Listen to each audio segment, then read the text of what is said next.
The KwaZulu-Natal COGTA Annual Women Leadership Dialogue saw over 1,000 female councillors and Amakhosi at the Durban ICC gathered for a life-changing seminar that sought to equip them on the significant role of leadership. God never forsakes us. He has promised us that. He has told us if we take one step towards Him, He takes 10 steps towards us. But we have to have faith.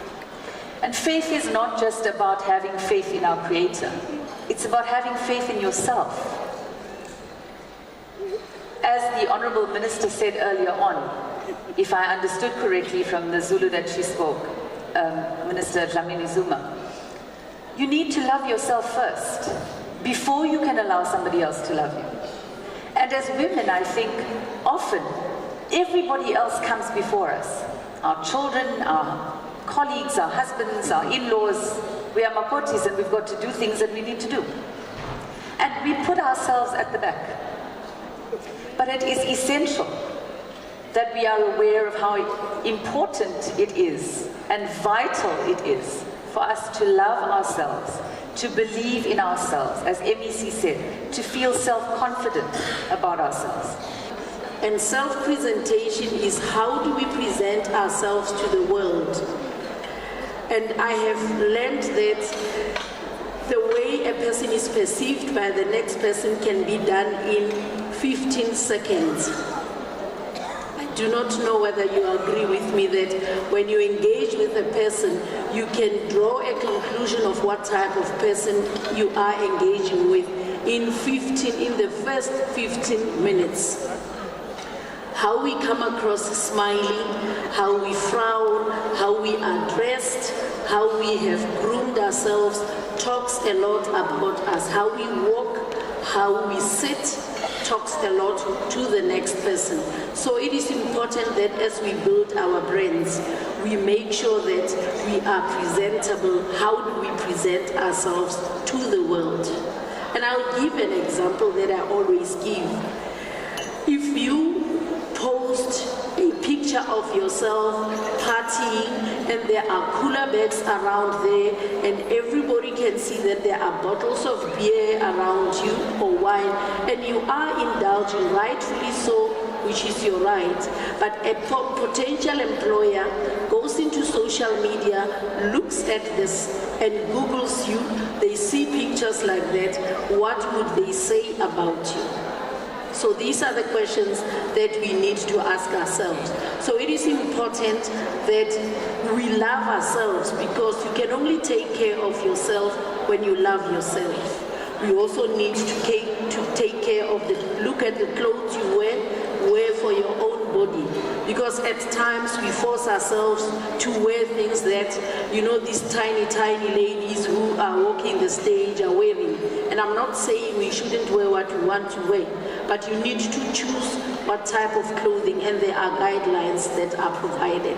You need to know what type of makeup you wear when you go to work, instead of wearing makeup that you'll be wearing when you go to parties, with all the beautiful things that we do on ourselves.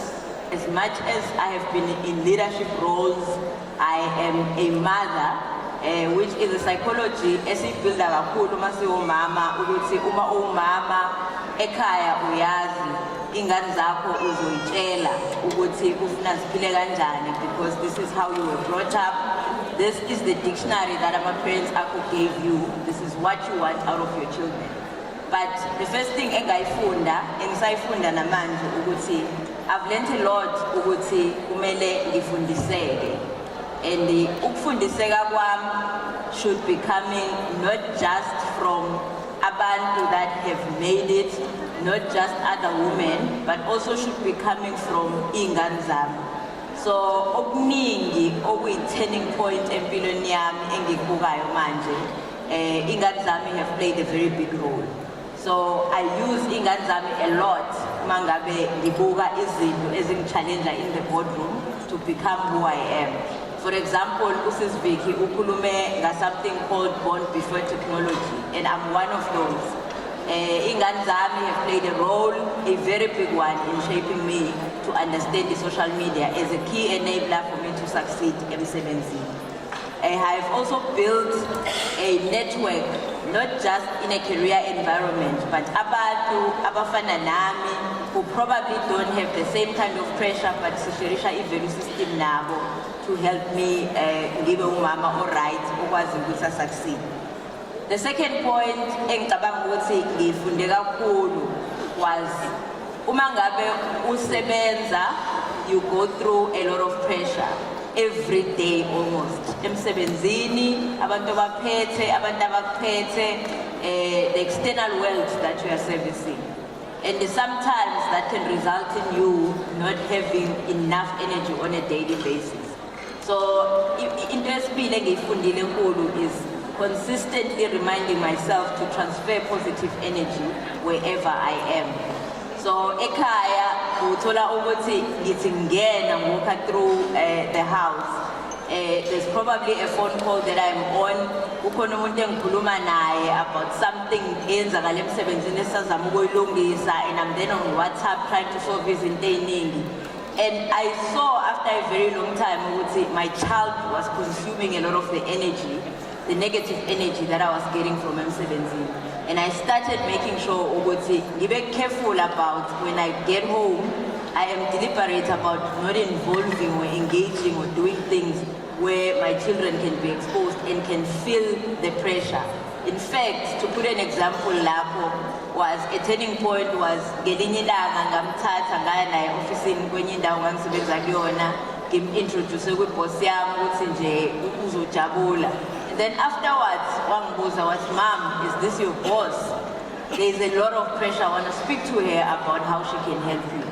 And for me, kwangithinta kakhulu lokho ukuthi I've never said anything to her about my manager, about my work situation. And by the way, there was nothing wrong that my boss was doing.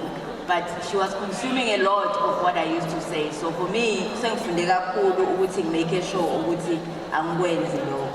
Okwesithathu engikufundile is as abantu ama-women in leadership, we feel a lot of pressure from ingane zethu sometimes ukuthi ingane ibona ukuthi umama uphumelele, right, therefore they don't need to do anything themselves.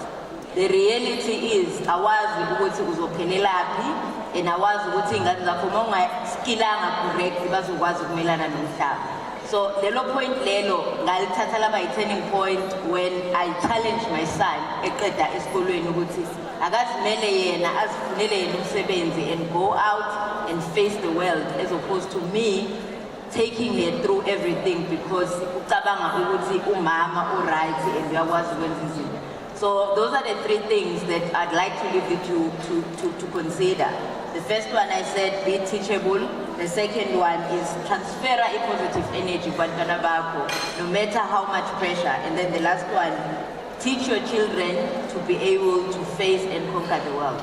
Yini esabantu besifazane okumele siyenze ukuze siqinise indima yethu negalelo lethu ekuphathweni kwezimali. Isikhathi esiningi besicabanga ukuthi ukuphathwa kwezimali umsebenzi wamadoda. Cha, akunjalo. Ukuphathwa kwezimali umsebenzi wethu sabantu besifazane. Sabantu besifazane sibe ne-responsibility yokuthi sifundise nezethu izingane, especially nezawo amantombazane, about ukuphathwa kwezimali. Kumele kube nento esiyidothisayo. Ngiyakubona abantu abasebenza ka-HR mangabe ushone ubaba obesebenza emsebenzini, usefika umama usembethe itshali, uzobheka ukuthi bekubhalweni phansi emsebenzini.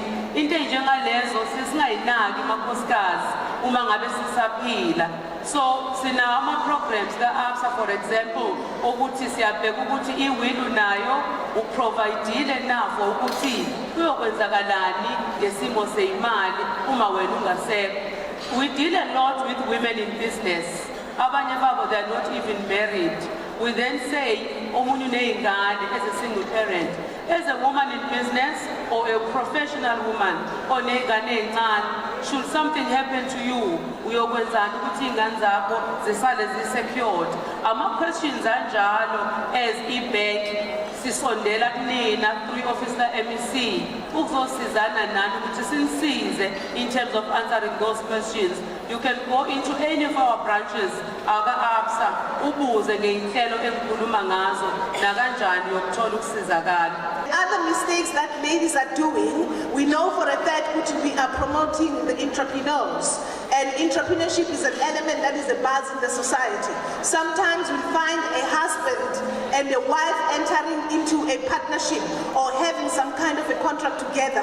You'll find ubaba abe 50%, umama abe 50%. So should it happen, there's some kind of fraud that the father or the husband is doing, automatically the mother is going to be affected. Currently, there's a matter that I'm busy with in court, whereby accused number 1 is a husband, accused number 2 is a wife. How is the wife get to be accused number 2 in court? It's because she was a 50% shareholder in the company with her husband. So she did not know they've been married for about 15 years. All this time, she did not understand as to how the husband was making money. It so happened now that the husband was making money because he was defrauding SARS. She lived in a very lavish life. They live in a very beautiful home. They had a good life. But she knew that my husband is making it. He's running a fuel, he's running a crude oil, he's running whatever businesses. Because sometimes we tend to be ignorant, deliberately as women. We don't want to canvass and find out to say, what is it exactly that you're doing? As I'm talking to you now, they are both in court on the basis that she did not commit crime. But by virtue of which she is a 50% shareholder in that company, that it's linked with fraud and forgery, it means now she is charged and possibilities are that she will be going to jail. Do you get my point? She did not do anything, but by virtue of her not having a knowledge, it's a problem. It's not the element of them which they are married income of property. In this case, I'm saying she was a 50% shareholder. So you need to be careful. Rather, my advice will be, don't enter into a contract with your spouse. As much as it makes sense, as much as it could be a business, a family business initiative, but there's quite a number of negative implications because you cannot guarantee tomorrow. You know for a fact that business today is good, tomorrow is bad. Rather, let there be one party within the business that falls. If the other one falls, at least the other one is standing. The advantage could be in the position if you are married out of community of property. Ladies, there are more advantages if you are married out of community of property rather than in community of property. Sometimes we know for a fact that in our churches they don't want to hear issues of anti-nuptial contract because it's like mundu. But let me tell you, entering into a marriage is not just a ceremony. It's not just something that it's nice to go with, but it is a legal contract. That is why at the end of the day, if you have to annul the marriage, you have to go to court because it's a contract. So such needs to be rooted in our mind that you enter into marriages, you understand that you are entering into a contract, and each and every contract, it has its own implication. Rather, go out of community of property with an anti-nuptial contract.